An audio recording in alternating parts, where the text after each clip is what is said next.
Great, Nostalgia Critic. The entire costume party was ruined. I thought we agreed that you were going to be Darth Vader and I was going to be the shadowy puppet master Dark Overlord that controls you, just like in real life. Nostalgia Critic.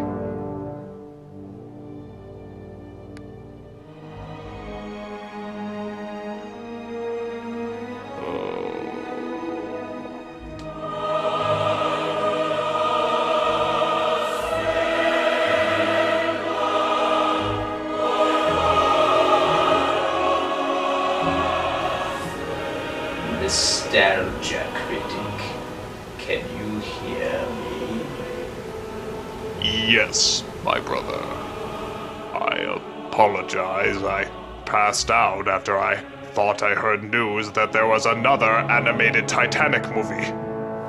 Oh, but I'm afraid in your rage you have forgotten that there is another Titanic movie, and it is your job to review it.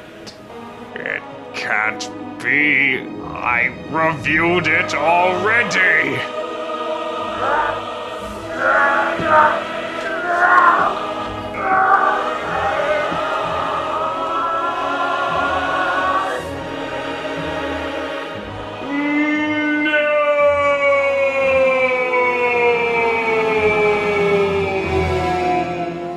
Yes.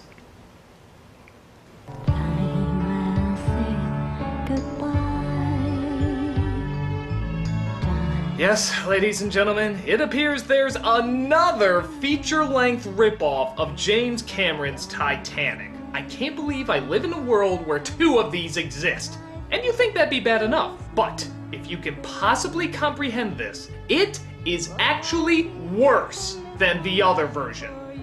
Yes, there is actually something out there worse than this. Party time, everybody's feeling fine 'cause it's party time. I know it's hard to believe, but this actually is more terrible than the rapping dog. So, what abomination of hell could possibly make it into the human world? Let's find out. So, strangely enough, this version also focuses on talking mice that snuck aboard the Titanic. I mean, somebody actually found it necessary to rip off the rip-off! Did you even see that? You want to rip off this? Moving on! It turns out that an old sailor mouse is telling his grandkids what really happened the day the Titanic sunk. Tragic ending to the maiden voyage of the Titanic. 100 missing. A lot of people died, huh?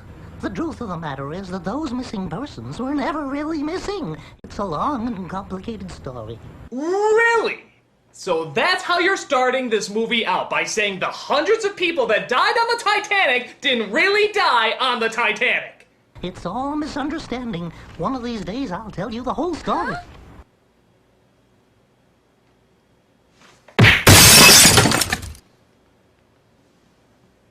Yeah, bring it in.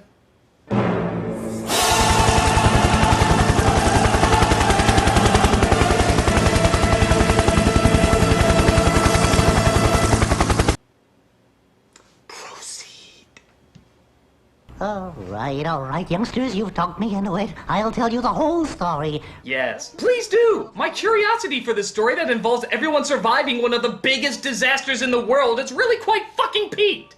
It all began long ago in England. So of course, we go into a flashback that shows Grandpa as a much younger mouse who was a sailor on the Titanic. But hey, if having a flashback isn't similar enough to that other film, what do you say we have an exact shot replica for the reveal of our leading lady? Magnificent. Simply breathtaking. This is Elizabeth. She's excited to be on Titanic except for one tiny little detail. She has to marry a man that she doesn't love. Yeah! Sound fucking familiar? Though to be fair, even though Billy Zane was basically a cartoony bad guy, they at least tried to make him look like a civilized gentleman. Here, they just slapped on an eye patch, an evil mustache, and anything else that would make him look like a James Bond villain. That or the boss from Harvey Birdman. I'd rather die than marry that horrifying, disgusting old serpent. Elizabeth, don't be impertinent. You have a position to keep up. Your stepmother and I simply want what's best for our little girl. Hey! And if we say that the best for you is the worst for you, then it's the best for you. But at least the stuff with the cute little talking mice will be fun, right? Wrong. All these mice do throughout most of the movies talk about ship protocol. Yeah, ship protocol. Isn't that exciting? We'll have the roll call, if you please. Aye, aye, sir.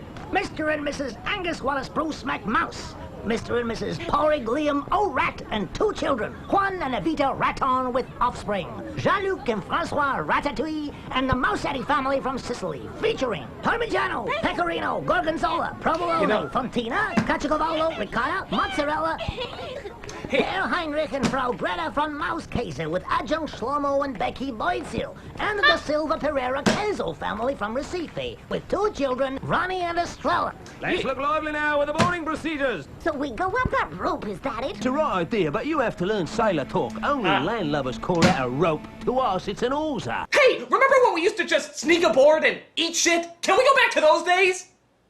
So Elizabeth comes across a group of gypsies led by Tuxedo Mask here, who tells his dog to try and get Elizabeth's attention. Come here, boy. Good boy. What a lovely soft coat you have. There, that's better, isn't it?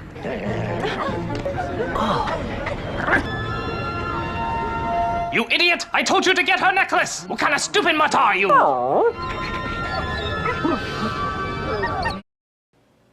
Well, you suddenly got creepy. I'm very sorry, sir, but the animal must be kept on a leash. My good man, you happen to be addressing Don Juan Tenorio de Ariarte Gonzalez Leon. God damn, who goes around with 6 names? Prince of Andalusia, but Prince does not travel with animals, you imbecile! Oh, and I have to add Prince to that too? Yeah, fuck it, I'm calling him Joe. Now step aside and let us board. So, even though they established the dog has no owner, the dog is still allowed on anyway. Oh, wait, after he pees on him first. Oh, you wretched beast, I'll get you for that! Oh, it's not like I can just go up there and get you for that. I'll just throw my hat. That'll teach you. No, it landed on the dog. I guess there's nothing else it really would have done. Oh, now I hate my hat. I hate my hat so much. Oh, my motivations are so confusing.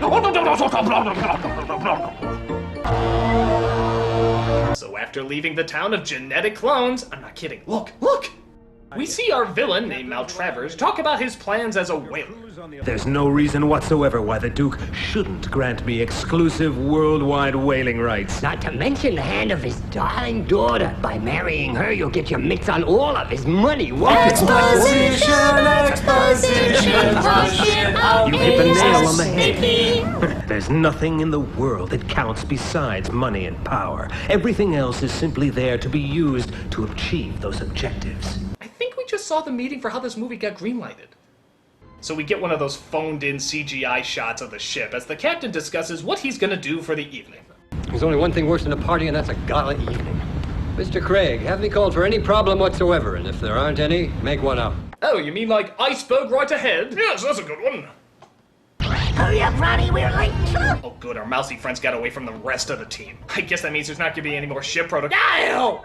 Men are greedy and all too likely to cheat on construction and materials. So for the first few days, be careful how you move about. Yeah, whatever. Sing There's No Cats in America. But there are no cats in America, and the streets are paved with trees. But eventually they do get away from the group, and they see what's going on in the first-class quarters.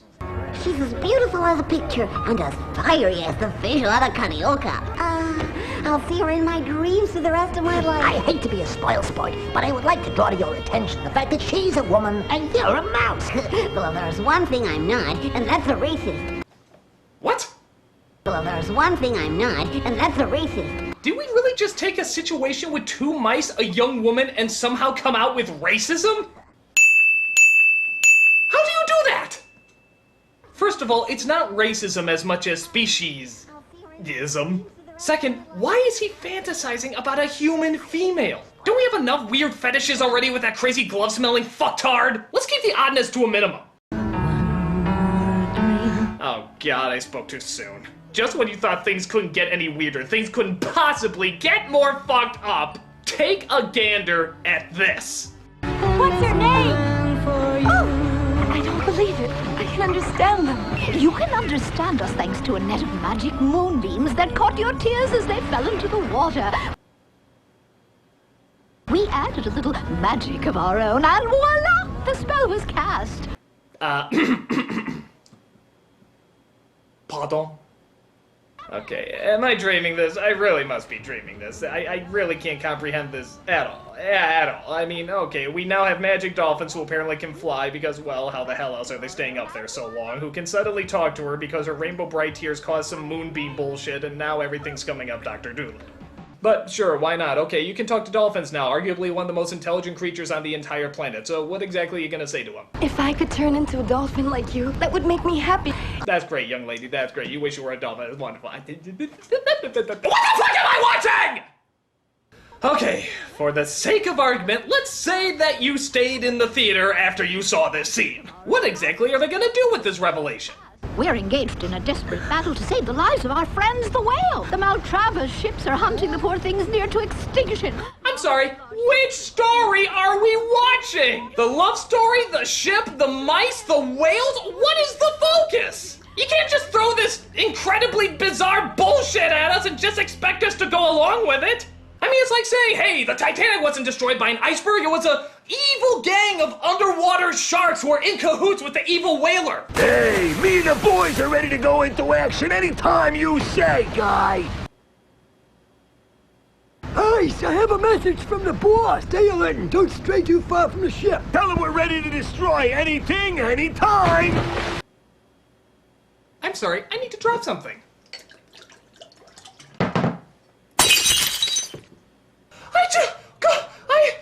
You can't, you really, oh! I'm sorry, I can't get through this in one sitting. If you'll excuse me, I'm gonna take the occasional break to look at myself in the mirror and cry.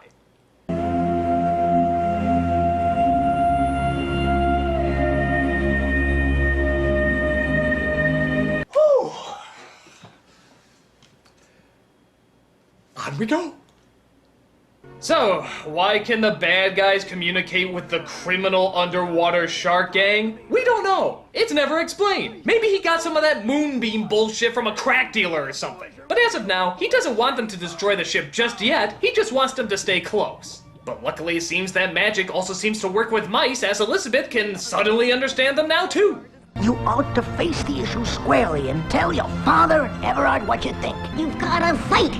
Of course I'm going to fight. Now I know you two are on my side. We can foil Everard and help those poor whales too. Yes, now that they're on your side, I'm sure you'll have a great case to go up against your father. Father, I know you want me to marry that man, but I've been talking with the dolphins and mice, and they agree that it's not the right thing to do.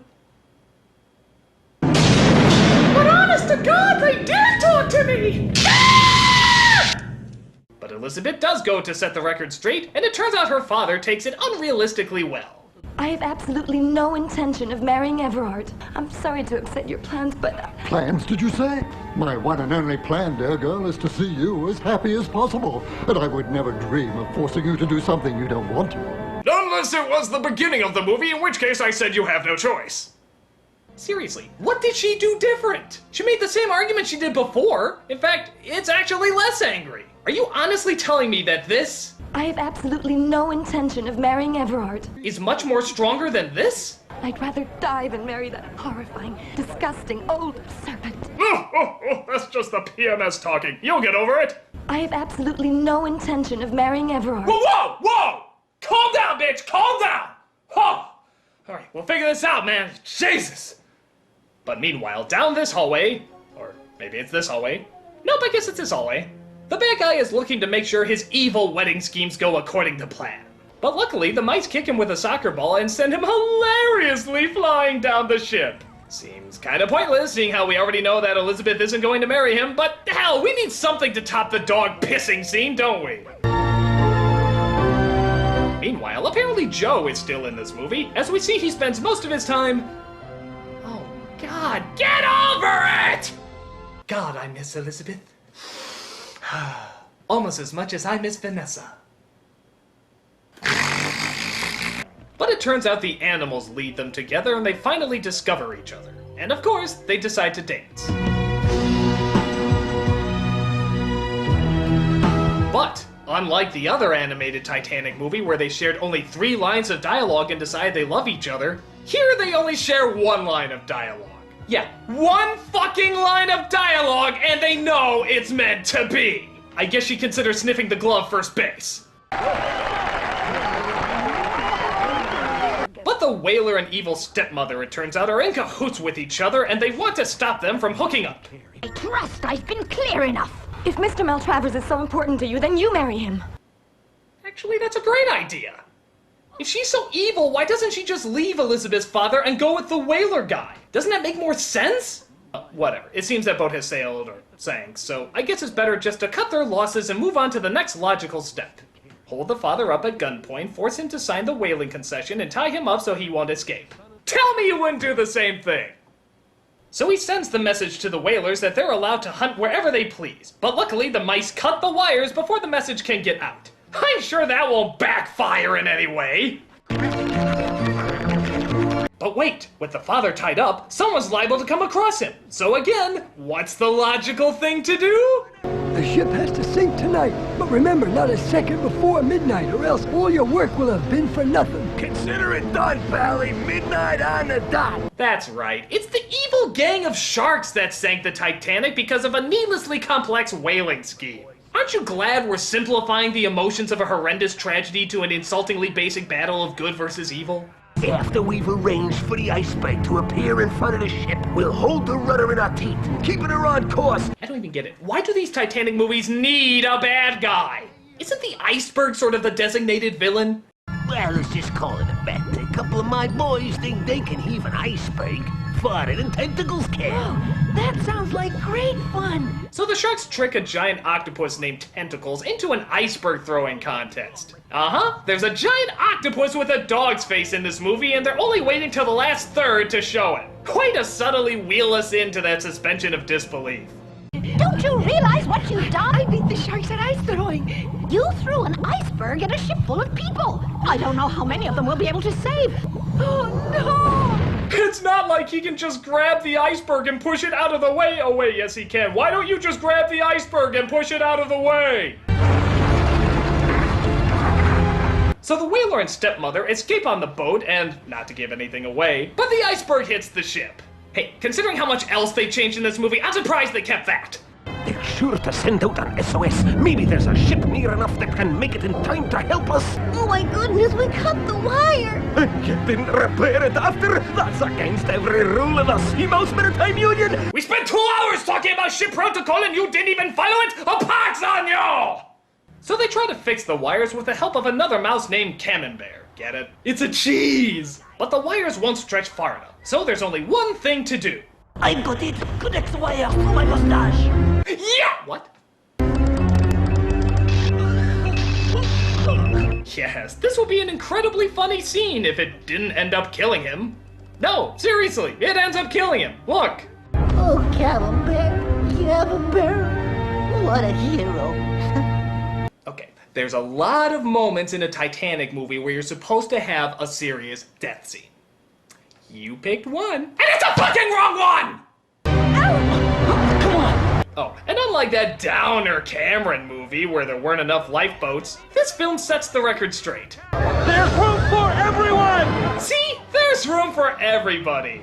What, did you think those idiots at the History Channel knew what they were talking about? No, it's the version with the giant talking octopus that has it right. So Elizabeth and Joe find the father and set him free, allowing him to get on the lifeboat. Thank God Daddy's safe. Why doesn't the daughter go too? Or for that matter, why not the boyfriend? Didn't you just hear the guy before? There's room for everyone! So hop on board! It doesn't matter if you have testicles in this movie, you can still make it out! But don't worry, Tentacles is there to put the ship back together. That's right, he's putting the ship back together. And just in case there's any confusion for this being mistaken for a tragic act of nature... The truth is, it's all my fault. No, Tentacles, it's not your fault. This all happened because of an evil, greedy human being. You heard it right there, folks! It was all because of an evil human being. The realities of life don't play here. Hey, the next time a family member dies, just tell your kid a whaler did it. It's all cool. I mean, hey, as long as you can fucking blame something! One of my tentacles slipped. I have to go back down. So So while you're pondering why an octopus has to hold his breath to go underwater, it turns out the dolphins have good news. The whales! The whales are here! Hooray! There be whales here! So the whales seem to save everybody on the ship, even the captain. Yeah, because we all know he made it out okay. But unfortunately, Tentacles can't hold on anymore and goes down with the ship.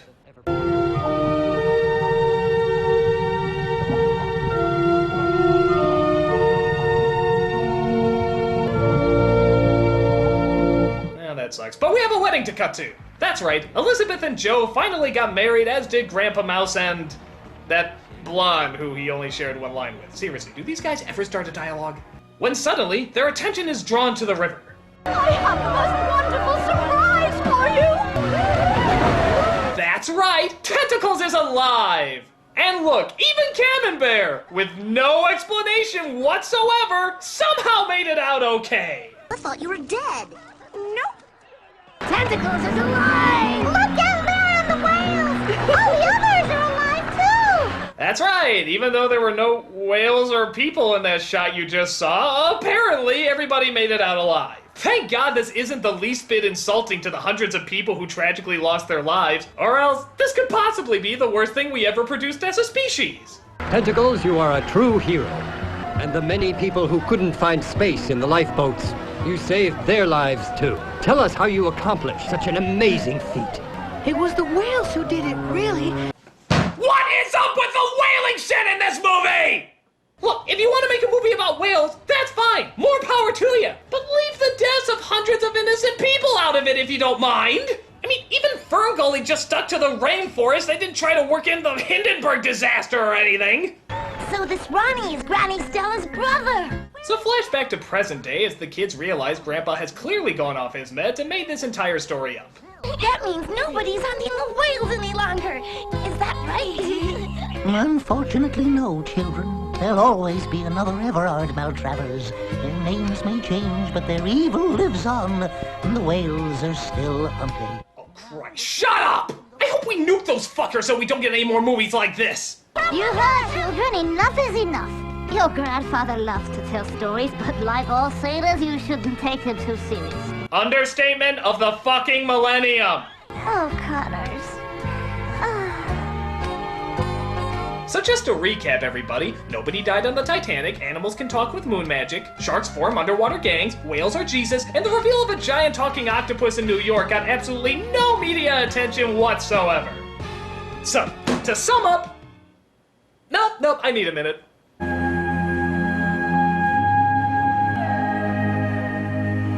Okay. Can you see why this is worse than the other one? I mean, the animation is better, but this goes from stupid to disgustingly insulting. Just the idea that people took this tragedy and turned it into such a lame ploy to save the whales is mind-boggling. The Titanic story has nothing to do with whales, so why'd you make that connection? It's insulting to history, it's insulting to children's intelligence, and it's straight up insulting to the people who died. Honestly, it's sort of hard to watch, it's so horrendous. I mean, it honestly makes this film look more realistic. The film with the rapping dog is actually closer to the real story of the Titanic. That is a new low for a kids movie to sink. It's beyond shit, and my guess is it'll take days before you stop feeling unclean from it. My only hope is that people will finally learn their lesson and stop making animated spin-offs off this shit.